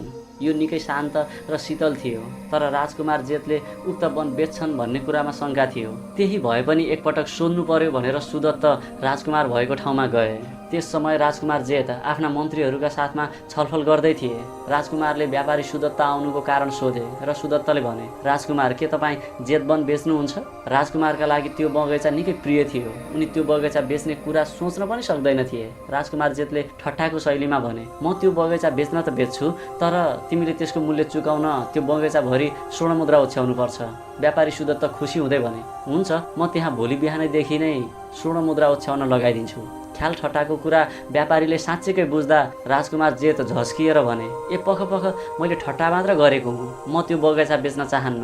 व्यापारीले भने, तपाईँले त्यसको मूल्य गर्नुभएको त छ नि, म त्यो मूल्य तिर्न तयार छु। अहिले तपाईँ राजकुमार जस्तो व्यक्तिले यस्तो कुरा गर्न सुहाउँदैन कि कसो मन्त्रीज्यू भनेर सुदत्त मन्त्रीतिर फर्किए। मन्त्रीले पनि स्वीकृतिमा शिर हल्लाउँदै भने, यदि राजकुमारले उक्त वनको कुनै पनि मूल्य नभनेको भए अर्कै कुरा हुन्थ्यो। अब मूल्य तोकिसकेपछि उक्त मूल्य तिरेर लाने अधिकार सुदत्तमा छ। मन्त्रीका यति कुरा सुनेपछि सबैलाई नमन गरी सुदत्त त्यहाँबाट हिँडे। राजकुमार जेठलाई थोरै के आशा थियो भने सुदत्तले स्वर्ण मुद्रा ओछ्याउन नसक्लान् कि। भोलि बिहानै सुदत्तले वनमा स्वर्ण मुद्रा ओछ्याउन लगाए। राजकुमार जेठ स्वर्ण मुद्रा ओछ्याएको हेर्न आए। त्यस बेलासम्ममा वनको 3/4 भाग ओछ्याइसकिएको थियो। उनले सुदत्तलाई बुद्धका बारेमा सोधेर थाहा पाए कि त्यो वन बुद्ध सङ्घलाई उपहार हो भनेर।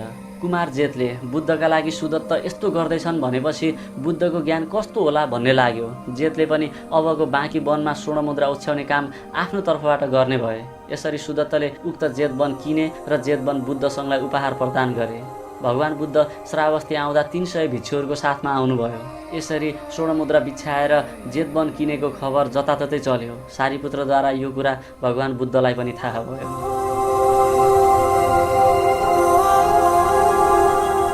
एकपटक भगवान बुद्धले श्रावस्ती नगरको सुनित भन्ने व्यक्तिलाई भिक्षु बनाएर सङ्घमा सम्मिलित गर्नुभयो, जो मलमूत्रको काम गर्ने एक अछुत थिए। यो खबर बिस्तारै बिस्तारै पुरै राजधानीमा फैलियो, जसले गर्दा राजधानीमा उच्च वर्णका मानिसहरूमा खलबली मच्चियो। कौशलको इतिहासमा अहिलेसम्म कुनै अस्पृश्यलाई धार्मिक सम्प्रदायमा सम्मिलित गरिएको थिएन। केही मानिसहरूले बुद्ध वर्तमान व्यवस्थालाई उखेलेर फ्याँक्न र देशमा आपत उत्पन्न गराउने षड्यन्त्र गरिरहेका छन् भनेर आरोप लगाए। यस कुराले समाज निकै तातेको थियो।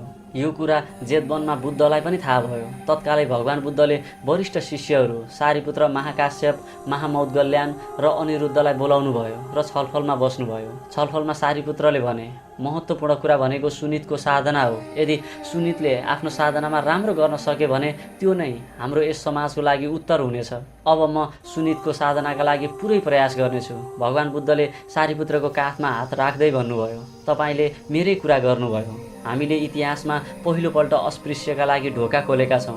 भावी पिँढीले यसका लागि हामीलाई धन्यवाद दिनेछन्। केही समय हामीले साहस राख्नुपर्नेछ। समाजमा हल्ला चलेको कुरा श्रावस्तीका राजा पर्सेनजितलाई पनि थाहा भयो। यस बारेमा कुराकानी गर्न राजा आफै बुद्धलाई भेट्न आए। बुद्धको नजिकै एकजना भिक्षुले अत्यन्तै राम्रो प्रवचन गरेको राजाले देखे र मोहित भए। उक्त भिक्षुको बारेमा सोच्दा सोच्दै बुद्धको कुटीमा राजा पुगिसकेका थिए। बुद्धले राजालाई स्वागत गर्नुभयो। राजा पर्सेनजितले बुद्धलाई नमन गर्दै, तपाईँले एक अछुतलाई भिक्षु बनाउनु भएको थाहा पाएर म हेर्न आएको हुँ भनी प्रश्न गरे। भगवान बुद्धले तिनै प्रतिभाशाली भिक्षुतिर इसारा गर्दै उनै सुनित भएको बताउनु भयो। राजा यो देखेर आश्चर्यचकित भए। कुनै एउटा अस्पृश्य यति राम्रो प्रवचन गर्न सक्छन् भनेर उनले सोचेकै थिएनन्। भगवान बुद्धले भन्नुभयो, महामहिम, आत्ममुक्तिको मार्गमा कुनै भेदभाव हुँदैन। आत्ममुक्ति प्राप्त गर्न हरेक मानिस सक्षम छ यदि उसले चाह्यो भने। हामीले यस्तो मार्ग खोज्नु पर्दछ जसले गर्दा प्रत्येक व्यक्ति आफ्नो सम्मान र सम्भावनाहरूको पूर्ण प्राप्ति गर्न सकुन्। त्यसैले मैले भिक्षु सुनितलाई भिक्षु सङ्घमा सम्मिलित गरेको हुँ। बुद्धको यस्तो कुरा सुनेर राजाले हात जोड्दै भने, तपाईँको कुरा म बुझ्दछु। तपाईँको शिक्षा निकै गहन छ। यसमा बाधाहरू त आउँछन् नै, तर म के देखिरहेको छु भने तपाईँमा ती बाधा र कठिनाइहरू सामना गर्ने शक्ति र साहस छ। म आफ्नो तर्फबाट तपाईँको सत्य शिक्षाको समर्थन गर्नका लागि आफ्नो शक्तिको भरपुर प्रयास गर्नेछु।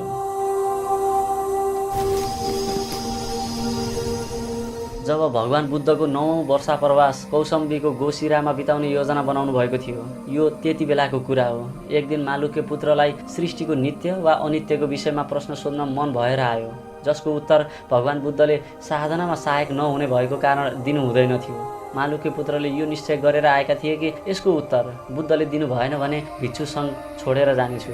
यस प्रश्नको उत्तर बुद्धले यसरी दिनुभयो, जब तिमीले मसँग प्रवचन दिनका लागि भनेका थियौ त्यस समय के मैले यस्ता प्रश्नहरूको उत्तर दिनेछु भनेर वचन दिएको थिएन गुरुदेव। मालुके पुत्रले भने, तपाईँले यस्तो भन्नुभएको थिएन। मालुके पुत्र, मेरो कुरा ध्यानपूर्वक सुन।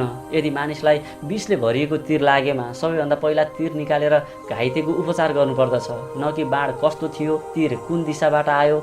यस्ता प्रश्नको उत्तर घाइतेले खोज्न थाल्यो भने उपचार पूर्व नै उसको मृत्यु हुन्छ। त्यसैले सृष्टि शान्त छ या अनन्त छ, नित्य अथवा अनित्य, यस्ता प्रश्नहरूलाई छोडेर तिमीले आत्ममुक्तिमा सहायक हुने मार्गलाई लिइरहनु पर्दछ।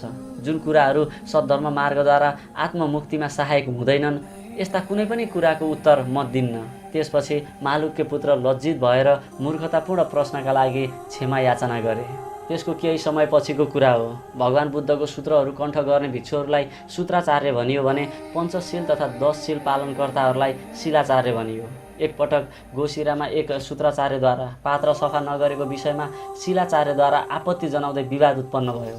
त्यो विवादले यतिसम्म ठुलो रूप लियो कि भगवान बुद्धको सङ्घ नै 2 भागमा विभाजन हुने डर भयो। त्यस विवाद मिलाउनका लागि भगवान बुद्ध स्वयंले 2 पटक प्रयास गर्नुभयो, तर स्वयं बुद्धलाई उनीहरूले यस मामलामा नपर्नुहोस्, यो हाम्रो कुरा हो भनेर बुद्धको कुरा सुन्न तयार नै भएन।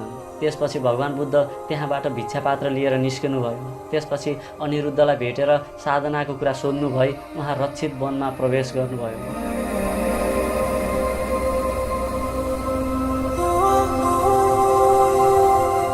त्यसपछि उहाँ 1 वर्ष 4 महिना भिक्षु सङ्घमा फर्कनु भएन। उहाँ कहाँ जानुभयो, कसरी रहनुभयो, कसैलाई पनि थाहा हुन सकेन। त्यसपछि बुद्ध श्रावस्तीको जेतवनमा देखिनुभयो। बुद्धको आगमनले त्यहाँ उपस्थित भिक्षुहरू मान्य सारीपुत्र, राहुल, महामौदगल्याण, महाकाश्यप, महाकात्यायन, उपाली, देवदत्त लगायत सबै प्रसन्न भए। जब बुद्धले आफू कौसम्बीबाट निस्किएपछि भिक्षुहरूको विवाद के भयो भनेर आनन्दलाई सोध्नुभयो। आनन्दले जब तपाईँ हुनुहुन्न थियो त्यति बेला उनीहरू 2 पटकसम्म खोज्न आएका थिए। उनीहरू चाँडै नै क्षमा याचना गर्न यहाँ आउनेछन् भन्ने कुरा बताए। नभन्दै उनीहरू पनि कौसम्बीबाट जेत बनाए र त्यस रात सारीपुत्रले एक आपसमा दोष स्वीकार समारोहको आयोजना गरे। त्यसमा सूत्राचार्यले शिलाचार्यलाई आफ्नो दोष स्वीकार गरे र शिलाचार्य पनि सूत्राचार्यलाई हामीमा विनम्रताको कमी भएको भन्दै क्षमा मागे। यसरी आधा रातपछि सारीपुत्रले बुद्धलाई अन्ततः दुवै पक्ष बीचमा सम्झौता भयो भन्ने सूचना दिए।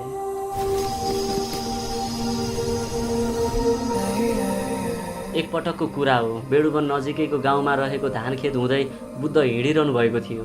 बुद्धलाई एक धनी किसान भारद्वाज, जसको हजारौं एकड जमिन थियो, उसले रोक्यो र बुद्धलाई निन्दात्मक स्वरमा भने, हामी किसान हौँ, हामी आफू खानका लागि खेत जोत्छौँ, बिउ रोप्छौँ, मल हाल्छौँ, खेतको रेखदेख गर्छौँ र बाली काट्छौँ। तिमी केही पनि गर्दैनौ, तिमी उमार्दैनौ, केवल खान्छौ, तिमीहरू केवल ठग हौ। बुद्धले प्रतिक्रिया व्यक्त गर्नुभयो। तर हामी पनि हलो जोत्छौँ, बिउ रोप्छौँ, मल हाल्छौँ, बालीको रेखदेख गर्छौँ र बाली काट्छौँ।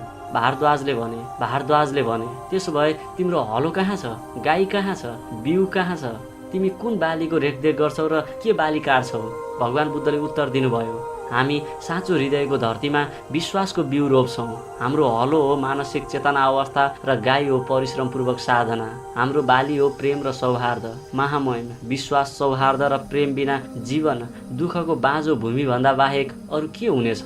भारद्वाज बुद्धका यी वचनहरूबाट असाधारण रूपमा प्रभावित भए। उनले आफ्नो नोकरलाई खिर ल्याउनका लागि भने, तर बुद्धले यस्तो भनेर अस्वीकार गरिदिनु भयो, मैले यस कुराको बदलामा तपाईँले मलाई भोजन दिनुहुनेछ भनेर भनेको थिइनँ। यदि तपाईँ भोजन दान गर्न चाहनुहुन्छ भने अन्य कुनै अवसरमा गर्नुहोस्। उनी बुद्ध समक्ष प्रणत भएर उपासकका रूपमा प्रवचन दिन आग्रह गरे। भगवान बुद्धले तत्काल त्यही उपासक बनाएर बिदा हुनुभयो।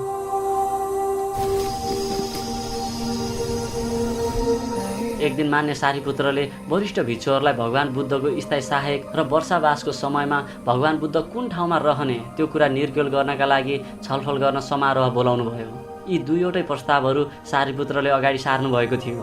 त्यस समारोहले भगवान बुद्धको स्थायी सहायकको रूपमा भिक्षु आनन्दलाई चुनेको थियो र बुद्धको वर्षावासका लागि श्रावस्तीको जेतवनलाई चुनियो। त्यस समारोहले भगवान बुद्ध अरू बेला जहाँ हुनुभए पनि वर्षावासमा भने जेतवनमा हुनुपर्ने नियम थियो, ताकि वर्षावासमा अरू टाढाका भिक्षुहरू बुद्धलाई भेट्न र बुद्धबाट शिक्षा लिन आउन सकुन्। एक समयको कुरा हो, बुद्ध जेतवनमै बस्नुहुन्थ्यो। उहाँ गाउँमा भिक्षाटनका लागि निस्कनु भएको थियो, तर गाउँ सुनसान थियो। सबै घरहरूको झ्यालढोकाहरू बन्द थिए। बुद्ध प्रत्येक घरका अगाडि गएर उभिनुहुन्थ्यो, तर कोही पनि मानिस बाहिर आउन्न थिए। यतिकैमा एकजना मानिसले बुद्धलाई हातमा समाएर एक्कासी घरभित्र ल्याए। बुद्धले प्रश्न गर्नुभयो, वास्तवमा आज गाउँमा के भएको हो? सबै मलाई बताउनुहोस्। उक्त मानिसले बुद्धलाई सबै कुरा सविस्तार सुनाए। गाउँ नजिकैको वनमा अङ्गुलीमाल नामक डाँकु आएको छ र उसले जसलाई देख्यो उसलाई मारेर उसको औँला काटेर आफूले धारण गर्दछ। उसले जति धेरै मानिसलाई मार्छ त्यति नै उसको बल पनि बढ्छ र ऊ अझ बढी शक्तिशाली हुन्छ। त्यसैले केही समयका लागि बाहिर निस्कनु खतराजनक छ। तपाईँ आज यही बस्नुहोस्। यो कुरा सुनेर बुद्ध थोरै मुस्कुराउनु भयो र भन्नुभयो, यदि म त्यो हत्यारादेखि डराएँ भने म यहाँ आएको के काम? यति भनेर बुद्ध घर बाहिर निस्कनु भयो। ती मानिसले बुद्धलाई फेरि पनि रोकिन आग्रह गरे, तर बुद्ध घर बाहिर निस्किहाल्नुभयो। गाउँ सुनसान थियो। बुद्ध आफ्नै गतिमा पाइला चाल्दै हुनुहुन्थ्यो। केही समयपछि पछाडिबाट आवाज आयो, ए पख, कहाँ जान लागेको?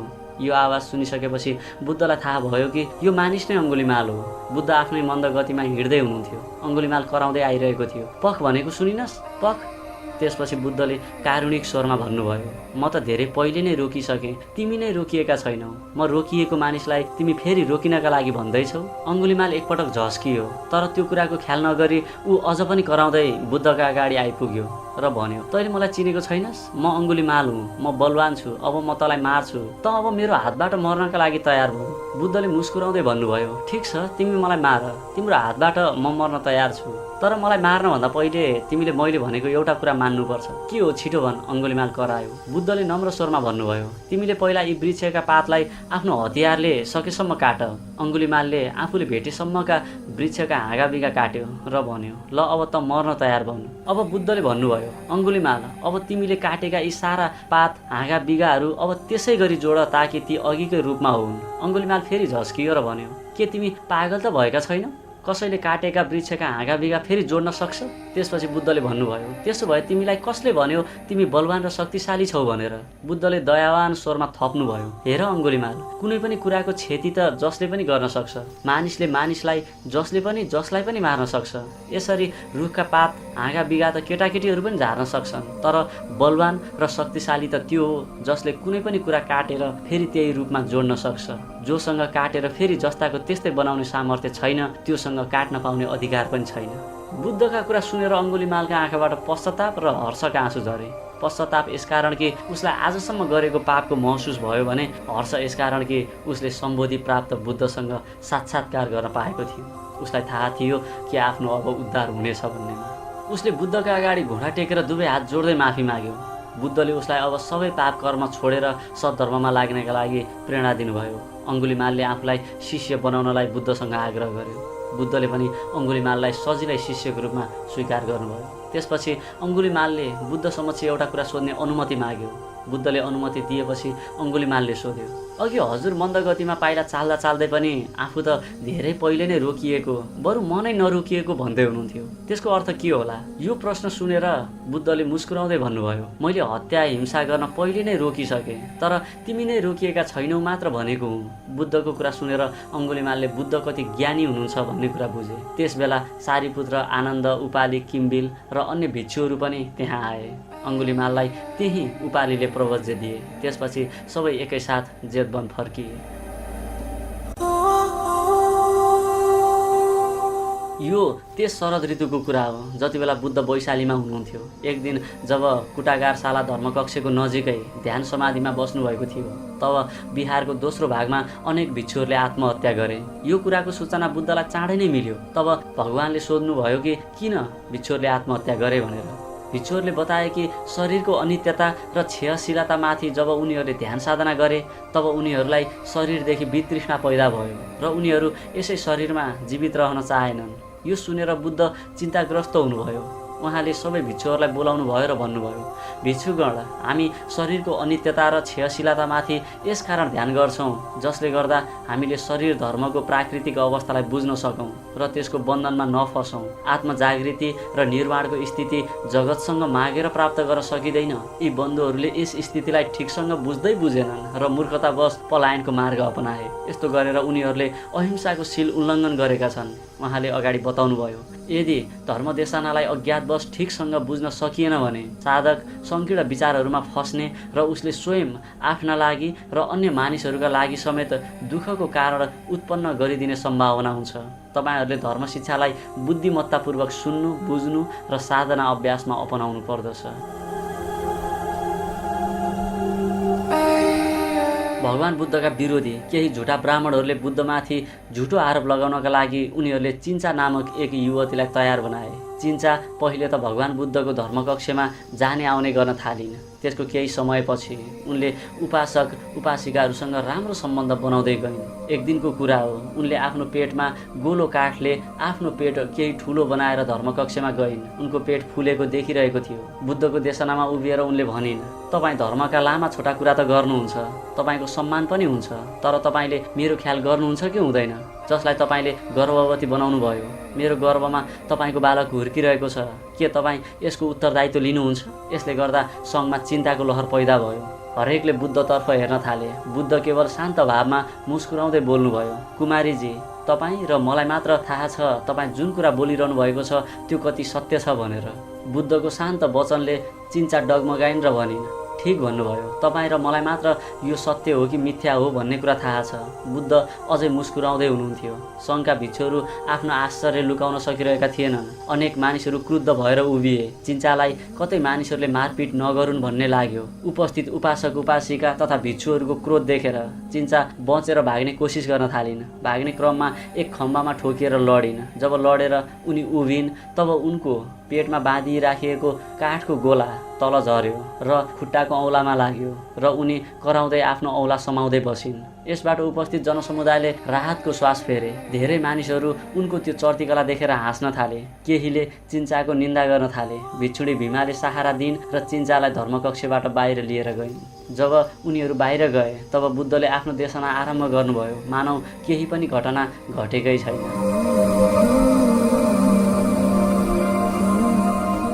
यसरी सद्धर्मको मार्गमा भगवान बुद्धले कैयौँ मानिसहरूलाई अग्रसर गराउनुभयो। उहाँको ज्ञान दिने क्षमता अत्यन्तै तीव्र थियो। भगवान बुद्धले जतिखेर पनि सम्पूर्ण प्राणीको उद्धारमा आफ्नो दृष्टि केन्द्रित गरिरहनुभयो। त्यस बेलाका अरू सम्प्रदायका मानिसहरूले बुद्धलाई मायावी हुनुहुन्छ भनेर ठान्दथे, किनभने उहाँको नजिक जो पनि आउँथे ऊ व्यक्ति प्रभावित नै हुन्थे। कैयौँ पटक त थोरै कुरा बुझ्न भनेर आएका कैयौँ मानिसहरू भगवान बुद्धको शिष्य बनेर पुरा जीवन अर्पित गरिदिन्थे। उहाँले कहिल्यै पनि साधनामा सहायक नहुने सिद्धान्तहरूको ज्ञान दिनु भएन, जसको कारण केही मानिसहरू उहाँबाट असन्तुष्ट भएर फर्कने गर्दथे। तर यसबाट भगवान बुद्धलाई कुनै पनि आश्चर्य हुँदैन थियो। उहाँ आफ्नो शिक्षालाई सिद्धान्त बनाएको मन पराउनु हुँदैन थियो। सद्धर्मको प्रचार गर्ने लामा वर्षहरूमा उहाँ पैदलै हिँड्न रुचाउनु भयो। एक दिन भिक्षु अनिरुद्धसँगको छलफलमा बुद्धले आफूलाई तथागत घोषणा गर्नुभयो, जसको अर्थ हुन्छ त्यो जुन कतैबाट आउँदैन र कतै जाँदैन। भगवान बुद्धले आफ्नो जीवनकालमा 45 वर्षसम्म लगातार सद्धर्म प्रचारमा लागिरहनुभयो। उहाँ कहिल्यै पनि अप्रत्याशित रूपमा चिन्तित र थकित हुनु भएन। यसरी संसारलाई सद्धर्मको मार्ग देखाउने महान अभियानमा रहँदा कैयौँ उतार चढाव भने भगवान बुद्धको जीवनमा पनि नआएका होइनन्। यसै क्रममा भगवान बुद्धका भाइ देवदत्त जो काकाका छोरा थिए, उनले नै भगवान बुद्धको सङ्घलाई टुक्राएका थिए। उनले भगवान बुद्धका गुणोत्तम शिक्षालाई बुझ्न नसकेर आफ्नो छुट्टै सङ्घको स्थापना गरे, जहाँ बुद्धको सङ्घबाट 500 शिष्यहरू गएका थिए। देवदत्तले भगवान बुद्धलाई अनेक पटक हत्या गर्ने प्रयास पनि गरेका थिए, जसमा सबै प्रयास नै असफल भएको थियो। धर्म प्रचारमा धेरै टाढा जाँदा कैयौँ मानिसले बुद्धको निन्दा गर्ने गर्दथे, तर बुद्धले उनीहरूको निन्दा कहिल्यै पनि गर्नु भएन र सहज रूपले उत्तर दिनुहुन्थ्यो। भगवान बुद्धको तर्कसम्मत उत्तर सुनेर धेरै मानिस आश्चर्यमा पर्दथे र निन्दा गरेको मानिस स्वयं त्यही उपासक बन्दथे। भगवान बुद्धले जुन मानिसलाई जुन किसिमको शिक्षा चाहिन्छ त्यसै अनुसारको शिक्षा दिने गर्नुहुन्थ्यो। यसरी बुद्धले सबै मानिसहरू फरक फरक हुन्छन् र प्रत्येकको क्षमता फरक फरक हुन्छ भनेर राम्ररी बुझ्नु भएको थियो। जस्तो परिस्थिति छ त्यसै अनुसारको शिक्षा उहाँले दिनुहुन्थ्यो। एकपटक श्रावस्तीमा एक महिला आफ्नो एकमात्र छोराको मृत्युका कारण अत्यन्तै भावविह्वल भइन्। मानिसहरूले उनलाई बुद्धकोमा जाने सल्लाह दिए। आशावादी भएर उनी बुद्धकोमा गइन् र छोरो बचाइदिन आग्रह गरिन्, जुन असम्भव थियो। भगवान बुद्धले छोरालाई बचाउनका लागि कोही पनि मानिस नमरेको घरबाट सरसिउ लिएर आउन भन्नुभयो। उनी मानिस नै नमरेको घर खोज्दै हिँडिन् तर कतै पनि पाइनन्। बुद्धको यो प्रयोग नै उनका लागि शिक्षा भयो र क्रमशः उनको मन शान्त भयो र पछि उनी भिक्षुको जीवन अपनाएर अर्हत प्राप्त गरिन्। यसरी भगवान बुद्धले कैयौँ मानिसहरूलाई आफ्नो वास्तविक स्वरूपको दर्शन गराउन सफल हुनुभयो। यसरी दिनहरू बित्दै गए। भगवान बुद्धको आयु 80 वर्षको नजिकतिर थियो। महामौद्गल्यान, कौण्डन्य, राहुल, यशोधरा, पुणा, भिक्षुडी, गौतमीहरू धेरैको मृत्यु भइसकेको थियो। जीवनको उत्तरार्धमा पनि भगवान बुद्धको ज्ञान दिने क्षमतामा कमी आएको थिएन। भगवान बुद्धले विभिन्न ठाउँको भ्रमण गरि नै रहनु भएको थियो। उहाँ जहाँ जानुहुन्थ्यो त्यहाँ धेरै भिक्षुहरूलाई निमन्त्रणा दिन लगाउनुहुन्थ्यो र अधिक भिक्षुहरूलाई एकैसाथ प्रवचनमा सहभागी गराउनुहुन्थ्यो ताकि धेरै भिक्षुहरूले एकैसाथ उहाँको ज्ञानको लाभ लिन सकुन्।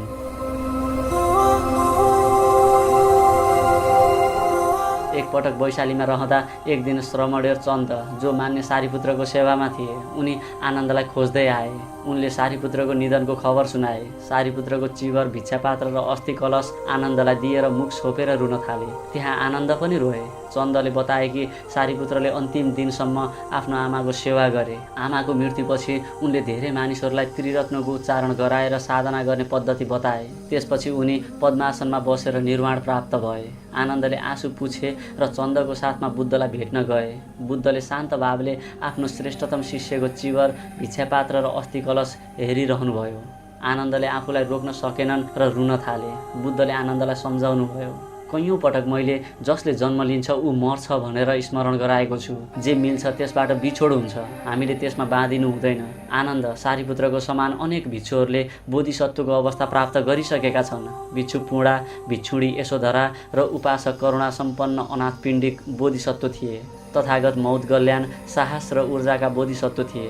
मान्य महाकाश्यप सादा जीवनको बोधिसत्व हुन्। मान्य अनिरुद्ध प्रयास र परिश्रम गर्नेहरूको बोधिसत्व हुन्। यदि भावी पिँढी आत्ममुक्ति मार्गमा साधनारत रह्यो भने यस संसारमा बोधिसत्व अवतरित भइ नै रहनेछन्। त्यस दिन दिउँसो भगवान बुद्धले गङ्गा तटमा सार्वजनिक रूपमा मान्य सारीपुत्रको निधनको घोषणा गर्नुभयो र भिक्षुहरूलाई पुरै प्रयास गरेर सारीपुत्रको समान बन्ने प्रेरणा दिनुभयो।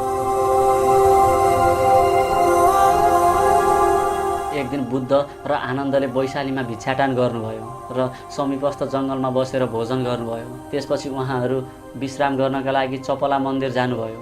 मन्दिरमा पुगेर बुद्धको विश्रामको व्यवस्था गरेर आनन्द चली ध्यान गर्न बाहिर निस्किए। त्यही समयमा जोडसँग भुइँचालो गयो। आनन्द हतपत्त मन्दिरमा फर्किए र बुद्धलाई शान्त अवस्थामा बसेको देखे। आनन्दले भर्खरै भुइँचालो आएको कुरा सुनाए। भगवान बुद्धले भन्नुभयो, आनन्द, तथागतले निश्चय गरेको छ कि 3 महिनामा मैले शरीर त्याग गर्नेछु।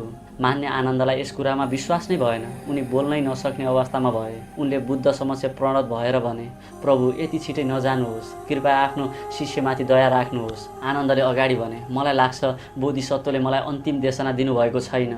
यो कुरा सुनेर बुद्धले आश्चर्य मान्दै भन्नुभयो, आनन्द, तिमी के भनिरहेका छौ? अन्तिम देशना? तिमी मबाट के अपेक्षा गर्दछौ? सद्धर्म मार्गको पूर्ण एवं गहन शिक्षा मैले प्रदान गरिसकेको छु। तिमीलाई मैले केही कुरा लुकाएर राखेको छु जस्तो लाग्छ?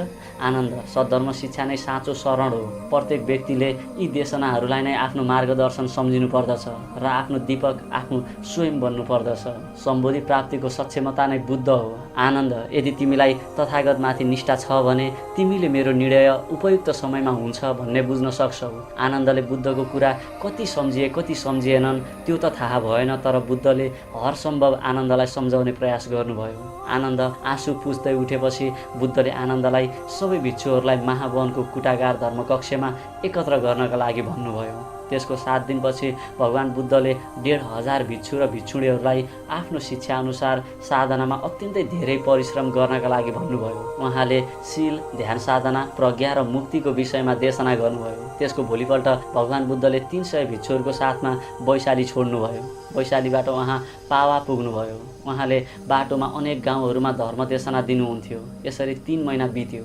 पावामा एकजना लोहारका छोरा चुन्दको आम्रवनमा 300 भिक्षुहरूको साथमा भगवान बुद्ध रोकिनुभयो।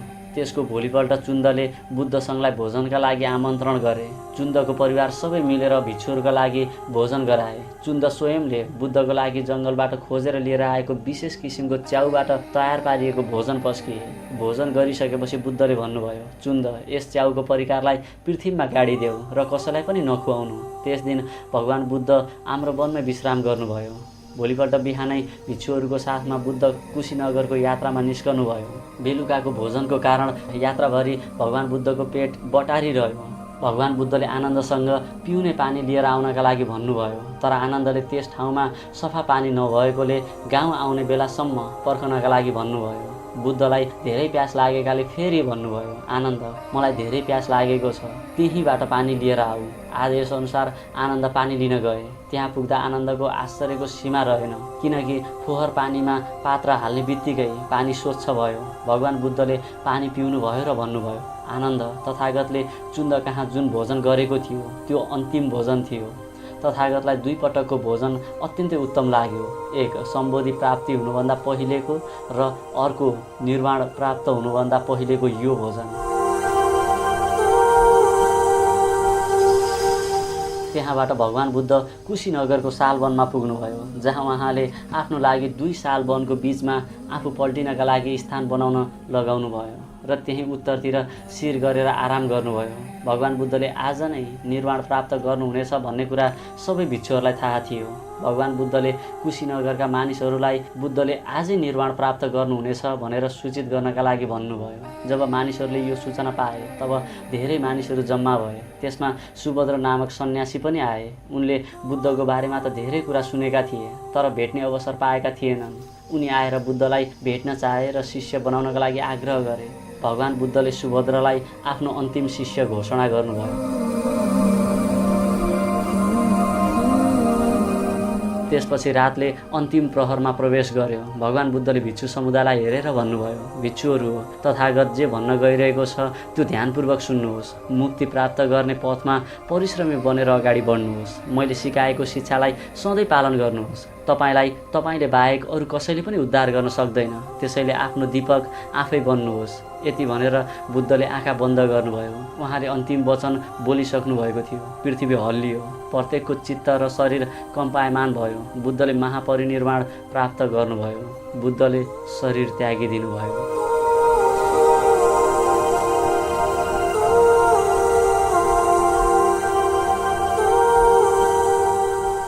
केही भिक्षुहरू हात फैलाएर पृथ्वीमा पल्टिए। केही भिक्षुहरू रोइरहेका थिए, केही भिक्षुहरू शान्त थिए। मान्य अनिरुद्धले भिक्षु समुदायलाई सम्बोधन गर्दै नरुनका लागि र बुद्धको शिक्षामाथि ध्यान केन्द्रित गर्नका लागि भने।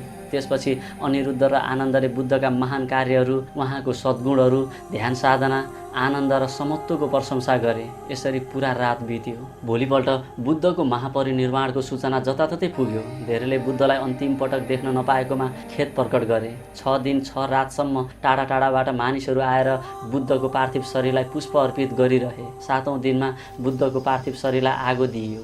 बुद्धको अस्थि धातुलाई 8 भागमा विभाजन गरियो। मगधले राजगृहमा, लिच्छिवीले वैशालीमा, शाक्य राज्यले कपिलवस्तुमा, बुलयले बेटद्वीपमा र मल्ल राज्यका मानिसहरूले कुशीनगरमा र पावामा स्तूप बनाउने भए। महाकाश्यप, अनिरुद्ध र आनन्द मिलेर भगवान बुद्धको भिक्षापात्र बेडुवन लिएर आए। यसरी एकजना युग पुरुषको अन्त्य भयो, जसले त्यसबेला हजारौंलाई आत्ममुक्तिको मार्गमा डोहोऱ्याउन सफल हुनुभयो भने उहाँको ज्ञानबाट आजसम्म पनि मानिसहरू लाभान्वित भइरहेका छन्। हामीले यसै भिडियोमा मात्रै भगवान बुद्धको पुरा जीवनी समेट्न सकेका छैनौँ र त्यो सम्भव पनि छैन। आगामी दिनहरूमा भगवान बुद्धको कथालाई हामीले लिएर आउने वाचा गर्दछौँ। त्यसैले हाम्रो यस च्यानललाई सब्सक्राइब गरिदिनुहोला र यस भिडियो तपाईँलाई कस्तो लाग्यो प्रतिक्रियाका लागि कमेन्ट गर्न भने नभुल्नुहोला। धन्यवाद।